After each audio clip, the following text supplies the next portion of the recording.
আমরা আহতদের যারা ছিল ইসলামী ছাত্র শিবিরের পক্ষ থেকে তাদেরকে নিয়ে নানা ধরনের কর্মসূচি পালন করেছি। তাদের চিকিৎসার যেটা প্রয়োজন সেগুলো আমরা আমাদের পক্ষ থেকেও করার চেষ্টা করেছি। তো আপনারা জানেন, গুরুতর আহত যাদের দায়িত্ব রাষ্ট্র গ্রহণ করেছিল, এগুলোর বাইরেও বিচ্ছিন্নভাবে প্রায় 30,000 মানুষ এখানে আহত হয়েছে। দেশব্যাপী এই আহতদের পাশে দাঁড়ানো, তাদের চিকিৎসা সেবা নিশ্চিত করার জন্য সরকারের সাথে নেগোসিয়েশন করা, বিভিন্ন মাধ্যমগুলোতে আমরা আমাদের প্রচেষ্টা অব্যাহত রেখেছি। এখনো যারা এই ব্যাপারে আমাদের সাথে আসছে, আমাদের কাছে সহযোগিতা চাচ্ছে, আমরা সহযোগিতা করছি। যারা এখনো ভাতা পাচ্ছে, গেজেটভুক্ত রয়েছে, সরকার নানা উদ্যোগ গ্রহণ করেছে।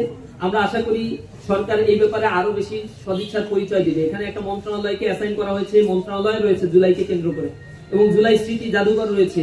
স্বাভাবিকভাবেই এই স্মৃতি জাদুঘর থেকে শুরু করে অন্যান্য মন্ত্রণালয় যে সুবিধা ইন্টারিম গভর্নমেন্ট তৈরি করেছিল সেগুলো যেন চালু থাকে, এ ব্যাপারে গভর্নমেন্টের প্রতি আমার একটু আহ্বান থাকবে।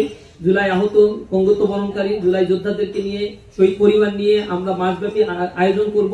প্রশাসনের মাধ্যমে, মিডিয়ার মাধ্যমে, আমরা আমাদের যতটুকু যোগাযোগ রয়েছে এর মাধ্যমে আমরা বলার চেষ্টা করব। সংসদে দাঁড়িয়েও বিরোধী দলও এ ব্যাপারে ভয়েস রেজ করবে। আশা করি যারা আহত রয়েছে তাদের চিকিৎসা নিশ্চিত হওয়ার আগ পর্যন্ত আমরা তাদের পাশে থাকবো ইনশাআল্লাহ। মাদ্রাসার শিক্ষকদেরকেও বেতন বন্ধ করে রাখা হয়েছে। স্কুল কলেজের শিক্ষকদের বেতন আর কতদিন চলবে এটা আমাদের জানা নাই।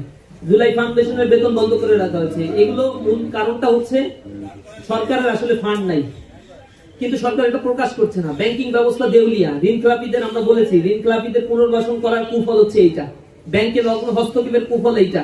ব্যাংক রেজুলেশন অধ্যাদেশ তারা অ্যামেন্ডমেন্ট যেটা করেছে, সেই অ্যামেন্ডমেন্টের ফলে যে ক্ষোভের সৃষ্টি হয়েছে আইএমএফ থেকে শুরু করে আন্তর্জাতিক দাতা সংস্থাগুলো, তার প্রতিফলন এখন ঘটা শুরু হয়েছে, এবং জনগণের মধ্যে একটি তীব্র ক্ষোভ বিরাজ করছে। ব্যাংকিং খাত, ক্যাপিটাল মার্কেট, স্টক মার্কেটের অবস্থা খুব বেশি ইমপ্রুভ আমরা দেখতে পাচ্ছি না। এই জায়গায় সরকারকে হাত দিতে হবে। বেতন বন্ধ করার ক্ষেত্রে সরকার প্রথমে হাত দিয়েছে যে জায়গাগুলোতে তাদের ইন্টারেস্ট নাই, অথবা যে জায়গাগুলোতে তারা বিমাতা সুলভ আচরণ করতে চায় সেগুলোকে আগে টার্গেট করেছে। স্কুলের বেতন বন্ধ না করে, বিশাল হাবের বেতন বন্ধ না করে আগে মাদ্রাসার বেতন বন্ধ করেছে। আগে জুলাইয়ের বেতন বন্ধ করার আগে তো সংসদ সদস্যদের বেতন বন্ধ করার দরকার ছিল, এমপি মন্ত্রীদের সুযোগ সুবিধা বন্ধ করার দরকার ছিল। ওইটা না করে প্রান্তিক এলাকার এই কয়েক কোটি টাকা বন্ধ করে দিয়ে তারা কি বার্তা আসলে দিতে চায়, এটা খুব বেশি ভালো কিছু বয়ে নিয়ে আসবে না।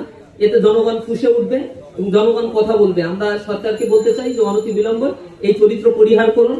সর্বপ্রথম যদি কারো বেতন বন্ধ করার দরকার হয়, সর্বপ্রথম মন্ত্রীদের বেতন বন্ধ করা উচিত, দ্বিতীয় যাদের বেতন বন্ধ করা উচিত এমপিদের বেতন বন্ধ করা উচিত, এরপরে সচিব উপর থেকে বেতন বন্ধ করবেন। যারা স্বাবলম্বী, যাদের 10 মাসের বেতন বন্ধ করলেও ঠিকঠাক মতো চলতে পারবে, এদের এর আগে বেতন বন্ধ করা উচিত।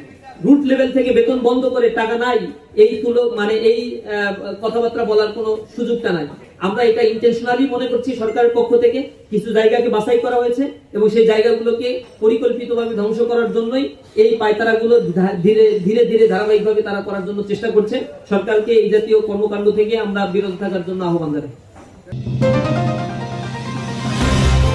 চ্যানেল বি+, নতুন সূর্যোদয়, নতুন বাংলাদেশ।